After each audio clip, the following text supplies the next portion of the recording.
হে WhatsApp guys, আসসালামু আলাইকুম। কেমন আছেন সবাই? আশা করছি সবাই অনেক ভালো আছেন।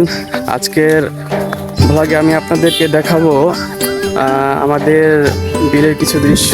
প্লাস আমি আজকে ঘাস কাটতে যাচ্ছি, তো আমি ঘাস কাটবো এবং সেটা নিয়ে কোথায় কিভাবে যাব বা বিলে কি কি কাজ করব সেই সব কিছু আমি আপনাদেরকে আজকে দেখাবো। এই সঙ্গে দেখাবো আমাদের বিলে আরও অনেক মানুষ কাজ করে, কিভাবে তারা কৃষি কাজ করে, সব কিছু আমি আপনাদেরকে আজকে দেখাবো।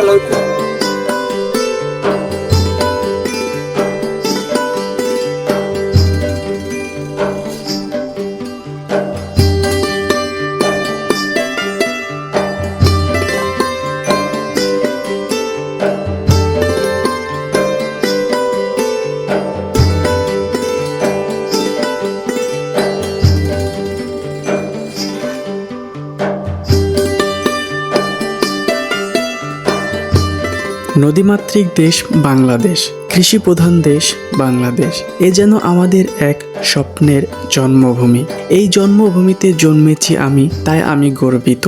গ্রামে আমার প্রাণ, গ্রামই আমার জান। এই গ্রামের মাটিতে আমি জন্মেছি, তাই আমি অনেক গর্বিত। কারণ গ্রামে যখন আসি তখন মনটা ভরে যায়, যেন সবসময় এই শিকড়েই থাকি, কোথাও কখনো যেন না যায়। ছোটবেলার কত স্মৃতি, কত ভালোবাসা জড়িয়ে আছে এই গাছটিতে। আজও মনে পড়ে এই গাছের শিকড়ে আসলে। কতই না খেলেছি এই বট গাছের এই ডাঁড়া নিয়ে। আজ সেই ডাঁড়াগুলো বড় হয়ে মাটিতে গেড়ে গেছে, সেখান থেকে জন্মেছে নতুন গাছ। গাছ আজও বেঁচে আছে, আজও সেখানে আছে, কিন্তু আমরা আর সেখানে যাই না। কারণ আজ আমরা বড় হয়েছি যে আমরা আজ অন্য কোথাও অন্য ডালে গিয়ে বসেছি। কারণ জীবিকার তাগিদে মানুষ কখন কোথায় যায় কেউ বলতে পারে না। জীবিকার তাগিদে দীর্ঘদিন বাহিরে থেকেছি, আর মন চাই না যেন বাহিরে আমি থাকি। তাই ছুটে এসেছি গ্রামের শিকড়ে। কর্ম চলছে নতুন করে গড়তে চলেছি জীবনকে। জীবন জীবিকার তাগিদে আজ চলে এসেছি ঘাসের জমিতে। এখান থেকে আমি আজ ঘাস কেটে নিয়ে যাব আমার গৃহপালিত পশুর জন্য।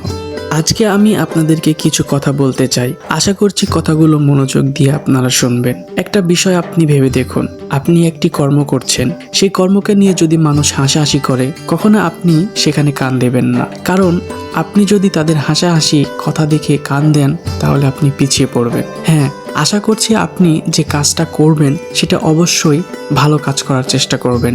কখনো এমন কোনো কাজ করবেন না যে কাজে অন্য কোনো মানুষের বা কারো ক্ষতি হয়, বা এমন কোনো কাজ করবেন না যে কাজটাতে আপনার নিজেরই ক্ষতি হয়। আপনি আপনার জীবনকে এমনভাবে তৈরি করুন, মানুষ কথা বলবে ঠিকই, কিন্তু সে কথায় আপনি কান দেবেন না। তাদের কথায় আপনি উপকৃত হয়ে আরো সামনের দিকে এগিয়ে যাওয়ার চেষ্টা করবেন। কারণ আপনি যখন সামনের দিকে এগিয়ে যাবেন, একদিন বড় হবেন, তখন যারা আপনার পিছনে কথা বলছে, তখন তারা আপনার সামনে সে কথা বলবে এবং আপনাকে বাহবা দেবে। তখন যারা আপনাকে পিছনে খারাপ কথা বলেছে, কটু কথা বলেছে, হাসাহাসি করেছে, তারাই দেখবেন একসময় আপনাকে মাথায় তুলে নিয়ে নাচবে। সুতরাং কারো কথায় কখনো কান দেবেন না।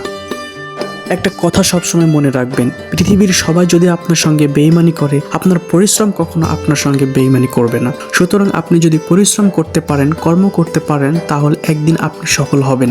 আপনি যে বিষয়ে বা যেই কাজে লেগে থাকুন না কেন, আপনি সফল হবেনই একদিন। সুতরাং আপনি চেষ্টা করে যাবেন, কখনো কারো কথায় কান দেবেন না। যাই হোক, অনেক জ্ঞান দিয়ে ফেললাম হয়তো বা আপনাদেরকে। যদি আমার কথা খারাপ লেগে থাকে আমাকে দয়া করে ক্ষমা করে দেবেন। আবার আমরা আমাদের মেন টপিকে ফিরে আসছি। আজকে মূলত আমি ঘাস কাটতে এসেছিলাম এবং আমাদের জমিতে অল্প কিছু ঘাস বেঁচে রয়েছিল।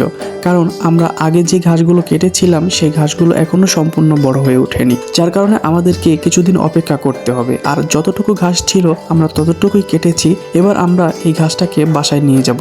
আর হ্যাঁ, সতর্কতামূলক আমি আপনাদেরকে একটি কথা আগেই বলে দিতে চাই। আপনারা যদি আপনাদের নিজেদের জমিতে ঘাস কাটতে যান, যারা জানেন না তাদের উদ্দেশ্যে বলছি, অবশ্যই আপনারা ফুল হাতা শার্ট অথবা টি শার্ট পরে যাবেন এবং ঘাস কাঁধে নেওয়ার জন্য অবশ্যই আপনাদেরকে বস্তা, গামছা বা কাপড় জাতীয় অন্য কিছু, যে কোনো কিছু নিয়ে যেতে হবে। কেননা আমি আজকে গিয়েছিলাম এমনিতেই, গামছা বা কোনো বস্তা বা কিছুই নেই নাই, যার কারণে আমার কাঁধ একেবারেই কেটে গিয়েছিল।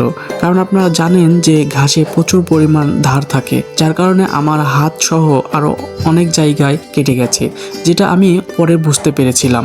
আর এই ঘাসের বোঝাটা অনেক ভারী, কারণ আপনারা জেনে থাকবেন যে কাঁচা ঘাস অনেক ভারী হয়ে থাকে, যা নিয়ে যেতে লেগে আমি বুঝতে পেরেছিলাম এবং আমার অনেক কষ্ট হয়েছিল। তো যাই হোক, আজকের ভিডিও এ পর্যন্তই। কেমন লাগলো ভিডিওটি জানাতে ভুলবেন না। সবাই ভালো থাকবেন। আল্লাহ হাফেজ।